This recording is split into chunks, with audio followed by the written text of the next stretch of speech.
Good evening, everyone. Today we will discuss about radio labeling.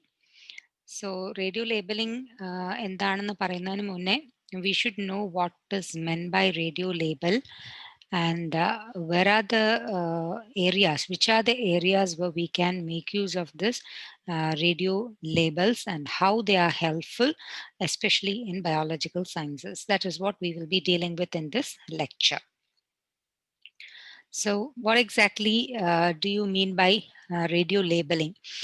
Radio labeling, or otherwise known as radioactive labeling, is also known as isotopic labeling because it is a technique which makes use of radioisotopes to help track passage of these isotopic molecules across a system. For example, it can help us identify the movement of certain molecules in a metabolic pathway or how that molecule is moving on inside a cell and what exactly is happening within the cell or a system. So, this compound, which is labeled with any type of isotopes, which can replace specific atoms which are already present in the system, is being used for tracking the progress inside the cell. So that is what radioactive labeling is all about. So we will be discussing how this technique or how these radio labels or radioactive labels help in identifying certain procedures, certain metabolic pathways, and the fate of certain compounds within a system. So this is a process that is very much used in medicine, drug research, how a drug will respond, react with a molecule, and how the target will respond to a drug, and also helps in case studies, especially with environmental case studies, pollution tracking, and so on. And so here, the we can track the movement or breakdown of the target molecule, but at the same time, we are not disrupting any of the cellular processes. So here, the test materials which we are using will not interfere with any of the activities that is already taking place within a cell or a system. Only thing is that it will help us identify or help us know what exactly is happening within a system.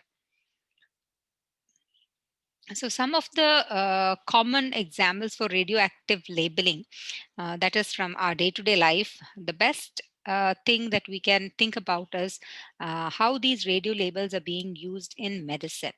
So in medicine, physicians make use of this tracking of molecule radio labels for diagnosis of certain diseases. Here, the thing is, patients will be given radio labeled pharmaceuticals either orally or intravenously. And once the isotopes of or radioactive isotopes are introduced into the body, they use imaging techniques like CT scan or MRI scan to capture the precise location or images of the body parts where these molecules have reached. One best example is using of iodine isotopes to study the thyroid functions. Okay, so that is being utilized to identify whether there are any nodules within, and if at all there are nodules, how exactly the nodules are looking like. Are they polycystic or whether it is a single nodule? So like that, we can use radio labels to identify the structure or the condition of patients. And this helps reveal how exactly an organ or a cell is working. And these techniques have helped diagnose many types of cancers and has helped in saving countless lives. Okay, so that is one example where we can relate this radio labeling technique. And likewise, in medicine, yet another thing that we can say, one area which is very closely related to medicine, is development of drug developments. So here, usually, drug development comprises of so many different steps, which ultimately result in a safe drug, which can be recommended for use for treatment of diseases. So in between the making of a drug, there are many steps which calls for identifying how the proposed drug molecule will react at a particular time, or how exactly a living system will react to that drug molecule. So metabolic activities relating to a drug molecule can be monitored using these kind of radio labeled compounds. So chemists use this kind of radioactive labeled isotopes to help picture how exactly the drugs are being metabolized once they are inside a living system, and how exactly these drug molecules interact with the molecules inside the body, and how exactly they can be cleared out of the body once their function is over. So, this gives the researchers a clear picture of the whole process of how exactly the drug molecules will interact with the living system, and help them to modify the drug molecules in the best manner possible so that it will be effective, at the same time will not be causing much of the side effects. So this is one very important area where radio labeling is being utilized on a large extent. Likewise, what we said earlier, in environmental monitoring as well, we can use radio labels. Here, one example is oceanographers use this radio labeling technique to track the movement of particles in large bodies of water. So usually, we know radium isotopes are used to track the water circulation in rivers and groundwater sources. So that helps identify where exactly we can have water circulation within. Okay, so these are some examples where radio labeling is being put in action. So, how exactly does radio labeling work? So, that is yet another topic we need to discuss. So, radio labeling, as I said earlier, it is labeling of molecules with certain kind of radioactive isotopes. Hence, it is also known as isotopic labeling. So, here the main agenda or the purpose of radioactive labeling or radio labeling is to find out or to follow the journey of a particular molecule. So, this technique, the isotope in question, can be tracked as and when it moves through the interiors of the cell or through a metabolic pathway. So, what exactly we are trying to find out is how a particular molecule moves inside a cell or a part of a cell, or how exactly a particular chemical compound, where exactly it is being found or it is getting incorporated during a metabolic reaction. So, that is the ultimate aim of using a radio labeling work. So we can just think about some classical examples in biological sciences where radio labeling has worked. Trying to find out the composition of the genetic material and to prove that the genetic material is DNA and not protein. So you must all be remembering there they have used isotopic phosphorus, where phosphate molecules are getting incorporated in the DNA, and isotopic sulfur, where sulfur is getting incorporated in proteins. Okay, so those were some classical experiments of using radioactive labeling to identify the key genetic material. So that is one area that has helped shape the outlook on how we look at a living system altogether. Okay, so the position of the isotopes in a product or in a reaction helps us to determine the path of the atoms during the reaction. And as such, the material that we are using, that is the nuclides used for this kind of isotopic labeling, could be stable or could be radioactive. Usually, radioactive labeling, the term when we are using it, the material that we are using as a label is a radioactive isotope. Okay, so the radioactive isotopes can help us identify exact position of a particular product, a molecule, or a part of the cell, or a metabolic pathway. Okay, so while these isotopes are easier for helping to trace all these kinds of things, as I said earlier, they really do not interfere in any of these metabolic pathways or reactions, or they do not behave or change the behavior of the molecule that we are trying to study. So that is, in one way, they are not disturbing any of these processes. They are being there like an inert particle, but at the same time, help us identify the areas where there are problems, there are issues, especially in the case of diagnostic medicine, as well as in testing of drugs, because we know drug molecules are all chemical molecules. So if we are using a molecule which will interact with the drug molecule as such, then the result that we may be getting, we cannot uh, like say that okay, this is because of the drug molecule that this kind of change has happened. But at the same time, if the radioactive label that we are giving, or the molecule that we are giving, trying to trace the movement of the drug or how it reacts, does not interact with any of these things, then we can be sure that okay, this kind of change has happened because of the drug molecule itself. So this also helps in the discovery as well as in the clinical study phases, especially very important as far as the drug discovery is concerned. Okay, so this is in one way how the radio labeling works. So all this time I was telling radio labeling, radioactive materials, isotopic labeling, and so on and so forth. So what exactly is this kind of a label?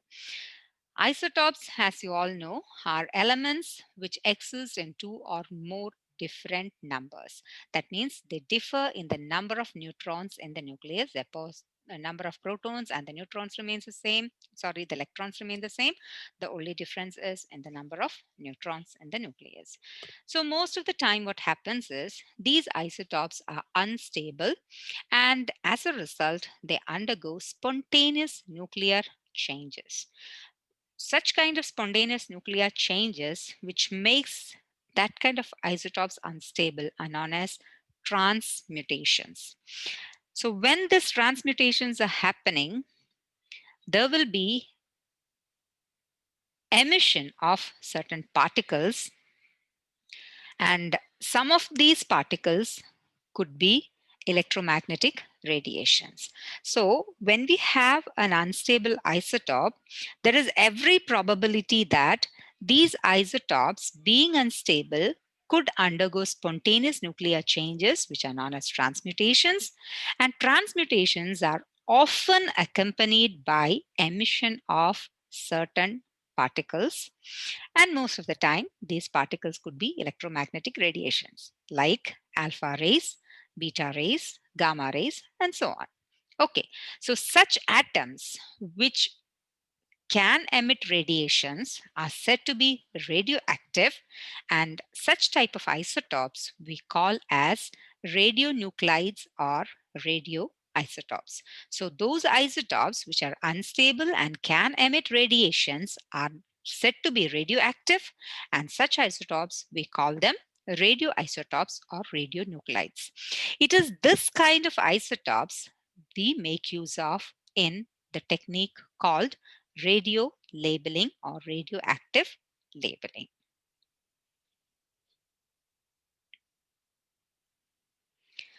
So, passing on to how exactly these radioisotopes are used in biology. As I said earlier, radioisotopes are unstable isotopes and they emit radiation as a result of nuclear disintegration.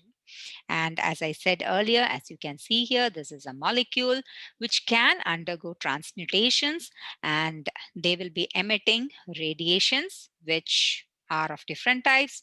I already said They could be alpha, they could be beta, or they could be gamma rays. And all these different types of radiations are distinguished by how effective they are in penetrating a particular substratum. So that means their penetrating power helps us distinguish what kind of rays they are. Okay, all these things we have learned earlier in physics, but I'm just trying to refresh those memories. If you remember, alpha rays are heavily charged particles and they are considered to be most toxic, and they have constant energy per particle. Okay, so they can be stopped easily by a few centimeters of air or a sheet of paper. Beta particles are lightly charged, they are said to be less toxic, and they are mostly negatively charged particles. Okay, and they can be stopped by aluminum foil, materials like aluminum foil. But gamma rays, it is one of the effective electromagnetic radiations. Gamma rays, X rays, all these are said to be highly toxic, and especially the beta rays, and they are as much toxic than the beta rays. And these gamma rays and X rays, they can be very highly penetrative, and their penetrating capacity is much more compared to the alpha and the beta, and that is why X-rays are being used for diagnostic purposes and all. We make use of X-rays, so they are the most penetrating of all these rays, and they are most difficult to stop as well. So, since these gamma rays and X rays are really penetrating, we need to be very careful whenever we are dealing with materials which emit gamma rays or X rays. So, if you remember correctly, whenever we go to take an X ray, the X ray technician always runs behind a screen or that radioactive shield to protect themselves. Okay, so that is one very important thing that we have to remember regarding the penetrating capacity of the rays. So radioisotopes can be used for diagnostic or research purposes. So I said some examples also.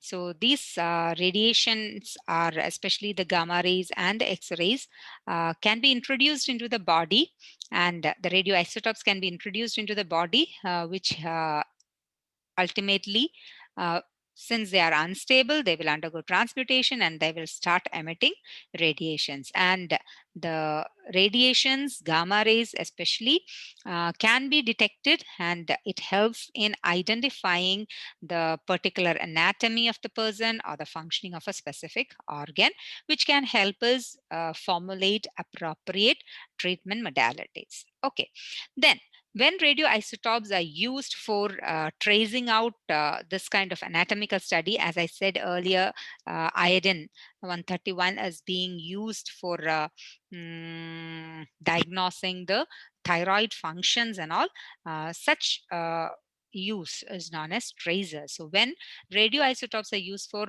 studying such kind of information, then they are known as tracers, because what we are trying to do here is we are trying to trace out what are the changes inside, the anatomical changes that is happening with him.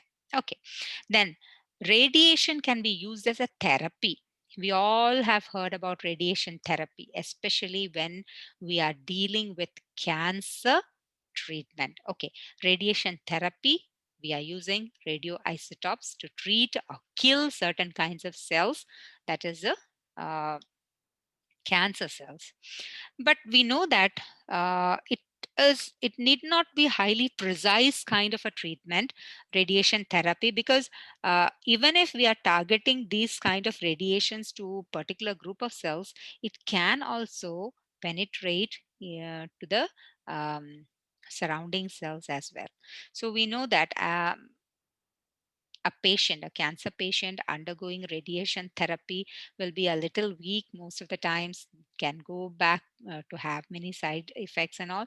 It's all because of this kind of a penetrating capacity these radiations are having, and they have to be very careful while undergoing radiation therapy.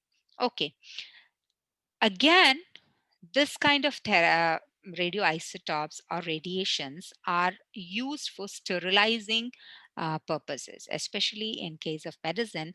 The medical equipments are sterilized using powerful sources of gamma rays. So there are obtain number of uses of radioisotopes. Even though there are harmful side effects for these radioisotopes, they also give us a plethora of uh, good side as well. So radioisotopes are widely being used in different areas of biological sciences.